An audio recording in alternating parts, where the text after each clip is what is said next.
from Sydney because we were going to follow them up for on 5 occasions at 3, 6, 9, 12 and 24 months.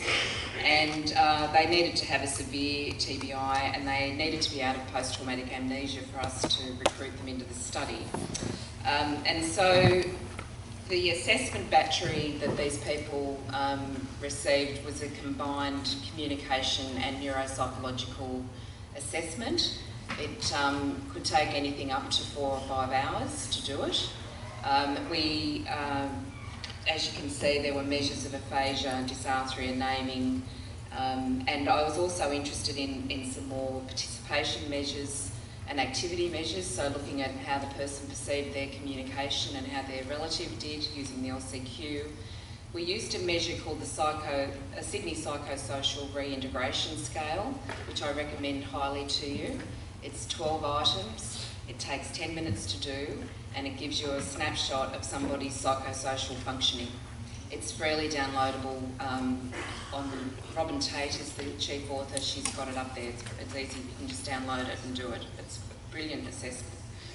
We did the TBI Bank protocol, and as a result, I've uploaded 360 videos onto the TBI Bank website. They're there in perpetuity. Everybody gave consent for us to record them on video and keep that data so that it's available internationally, worldwide for people to use for for research and education purposes.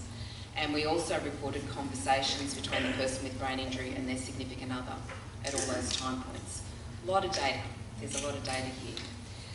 We also conducted a neuropsychological assessment screening battery that comprised 4 different domains. I'm not going to go through all those tests, but we had a neuropsychologist administer and mark those. So the predictors, what were we looking at? Well, we were looking at pre-injury predictors such as the person's gender, their age and their years of education. We were looking at characteristics of the injury, so how severe was it, which is indicated by their Glasgow coma score and also their length of post-traumatic amnesia. And then post-injury, we were looking at measures, as you've seen, of aphasia, dysarthria, cognitive communication and neuropsychological status.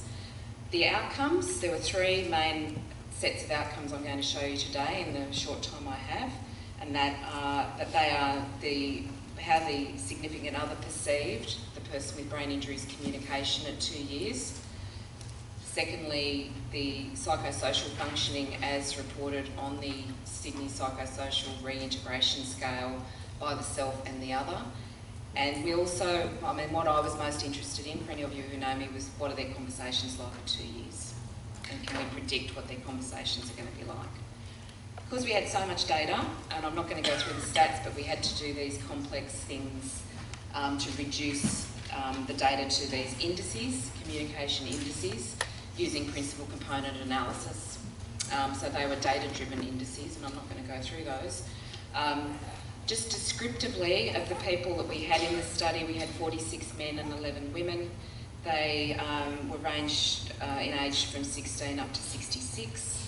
They had a wide range of education. We had a relatively well-educated sample. A couple of professors were in our sample, people with brain injury. They all had severe TBI, as indicated by that post-traumatic amnesia, but you can see there was a big range.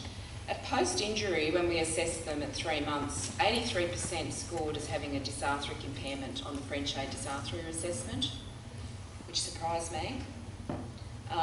51% of them scored as being aphasic on the Western Aphasia Battery.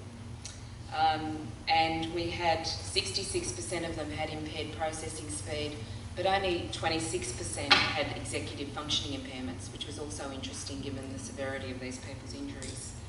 At 6 months, the dysarthria was persistent, as was the aphasia for a third of participants. So this speaks to Nina's talk yesterday about thinking about different etiologies and who may end up with aphasia. They were mild. They were mild aphasia. It was mostly anomic. There's been lots of arguments about is it aphasia or not, but they were still aphasic on a Western Aphasia Battery, so I think we need to consider it carefully. At 6 months, we were finally able to do the functional assessment of verbal reasoning and executive strategies, and what that showed us was that a lot of this sample, 69%, were having trouble with a complex set of tasks that were involved in reading and writing complex material and using your executive reasoning strategies to do them. So just in terms of our first question, the main answer was, that came out of the data was higher years of education independently predicted what someone's outcomes were going to be like at 2 years. So there seemed to be some kind of preserving effect of high levels of education, and we think that may have been cognitive reserve. And we also found that if someone was scoring better on communication and cognitive measures at 6 months, it predicted better conversation participation outcomes on the adapted Kagan scale of measure of participation in conversation, which was a blinded measure at 2 years. In terms of, I'm going to just skip through these, in terms of the associations, so what was associated with the person's relative at 2 years post-injury, what was associated with that, their performance on the favours at 6 months, their information processing speed and memory at 6 months, and executive functioning at 6 months, predicted outcomes. Psychosocial functioning of the self didn't give us quite as much, and I think that some of it's a bit of insight problems. People still don't have great insight at 2 years, some people. However, pre-injury education, the presence of aphasia at 6 months and the presence of information processing speed at 6 months was associated with psychosocial functioning. And finally, second to last, there was a lot more association between some of our injury, pre-injury and post-injury variables. Notably the favours, so if people were doing very poorly on the favours at 6 months, they were doing much more poorly in terms of their psychosocial outcomes at 2 years. And you can see there aphasia and dysarthria keeps coming up. And finally, when we look at participation, once again, aphasia and dysarthria at 6 months was predicting poorer conversational participation at 2 years. We also found the same with the performance on the favours, which was our cognitive communication activity. So psychosocial and conversational outcomes at 2 years were significantly associated with the person's communication skills, including the presence of aphasia, even if it was mild, the presence of dysarthria, even if it was mild, at 6 months. And so we think that continuing to measure cognitive communication and communication throughout rehabilitation, the trajectory of recovery is critical and particularly important at 6 months. The favours scores were particularly strongly associated with conversational and psychosocial outcomes. And just a note here, at that 6 month time point, 9 of our participants had been discharged from speech pathology, even though they were presenting with cognitive communication difficulties on the favours.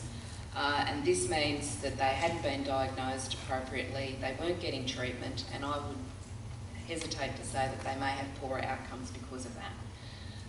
We've found that the favours, it's a relatively new assessment for those of you who aren't familiar with it, but it was showing significant contributions to variance in looking at the results on the SPRS2.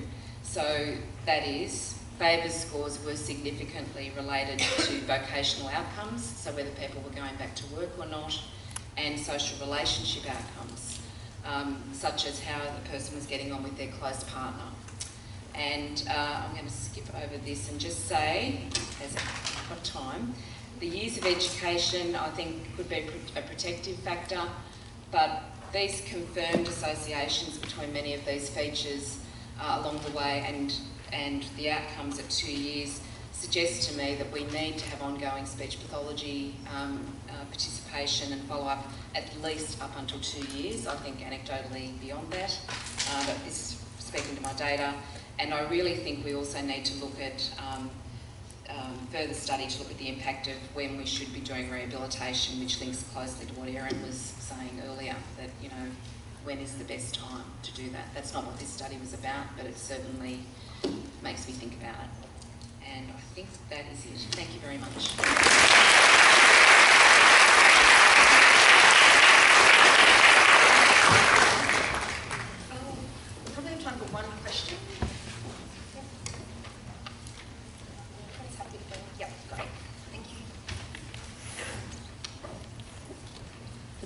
classic study. Actually, outcome in TBI is very difficult and complex. Sorry, I really can't understand. I can't hear you. Outcome measurement in TBI patients are very difficult and complex and tight because they have lots of shifts, and many times we get to see sometimes they have a relapse.